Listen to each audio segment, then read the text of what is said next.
আগস্টে দেওয়ার কথাও বলেছে, দেওয়ার মুখও ছিল। জুলাই আর্টওয়ার্কের মূল করার মূল উদ্দেশ্যটা ছিল যে গত বছরের জুলাই আগস্টে যখন সবাই যেমনিতে বলে যে দেয়ালের কাম আছে, কিন্তু গত বছর জুলাই আগস্টে দেওয়ার কথাও বলেছে, দেওয়ার মুখও ছিল।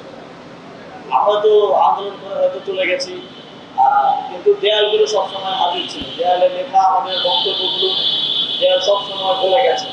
ঢাকা শহরের মানুষ, সারা বাংলাদেশের মানুষ বিভিন্ন শহরগুলোতে তারা সেটা দেখেছে এবং অনুপ্রাণিত হয়েছে, এবং জুলাই গণ অভ্যুত্থানে সর্বস্তরের মানুষের নেমে আসার পেছনে এই দেয়ালে হার্ডওয়ার্কটা একটা বড় অবদান রেখেছে। সেই জায়গা থেকে এবং একই সাথে জুলাই গণ অভ্যুত্থানের সময়কার ইতিহাস এবং গত 16 বছরের জাতীয়বাদী শাসনামলের প্রতিটি বছরেই আপনারা জানেন নিপীড়নের এবং একই সাথে মানুষের প্রতিবাদের ইতিহাস রয়েছে। সেই ইতিহাসগুলোকে আবার নতুন করে মানুষের সামনে তুলে ধরা। আর যদি আপনারা আমাদের ফার্মগেট অংশের আর্টওয়ার্কগুলো দেখেন, গত 16 বছরের যে ইতিহাস সেখানে তুলে ধরা হয়েছে। বান্ডেল থাকলে প্রতি সেনমানিতে টাকা বাঁচবে।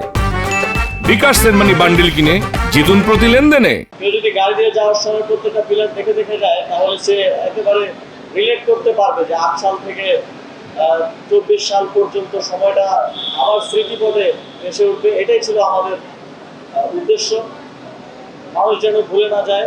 এবং সেই জায়গা থেকে এটা একটা দায়বদ্ধতার জায়গাও, যারা দায়িত্বশীল আছেন তারাও যেন এবং আমিও যেন এই বিচারগুলো নিশ্চিত করতে পারি, এবং এরপরেও যারা আসবেন তারাও যেন এই বিচারগুলো নিশ্চিত করার তাগিদটা অনুভব করেন। সেই জায়গা থেকে আমাদের এই কার্যক্রমটা ঢাকা উত্তর সিটি কর্পোরেশন বাস্তবায়ন করেছে।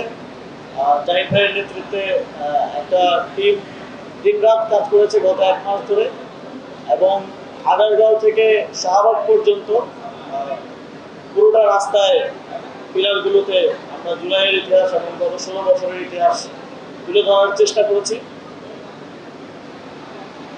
এই কর্মসূচি বাস্তবায়ন করার জন্য যারা অক্লান্ত পরিশ্রম করেছেন সকলকে অসংখ্য ধন্যবাদ। জুলাইতে তো অনেক কর্মসূচি হচ্ছে, আপনারা জানেন আমাদের সংস্কৃতি মন্ত্রণালয়, মুক্তিযুদ্ধ বিষয়ক মন্ত্রণালয় কার্যক্রম পরিচালনা করছে।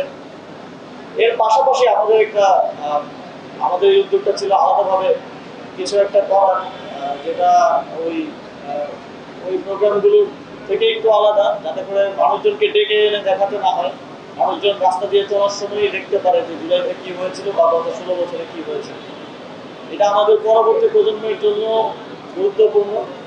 যারা জানেন না যে বিগত সময়গুলোতে কি হয়েছিল তাদেরকে জানানো, এবং এই সচেতনতা ভবিষ্যতেও যে কোনো ফ্যাসিবাদের আবার মাথা চালা দিয়ে ওঠার ক্ষেত্রে একটা বড় বাধা হয়ে দাঁড়াবে।